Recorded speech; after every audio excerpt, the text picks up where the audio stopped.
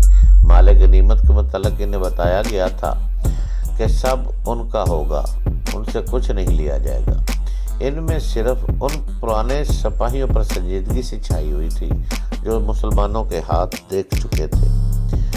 وہ جب کوئی سنجیدہ بات کرتے تو نوجوان سپاہی ان کا مذاق اڑاتے۔ ایسی ایک اور رات فارس کے لشکر نے گانے بجاتے اور پیتے پلاتے گزار دی۔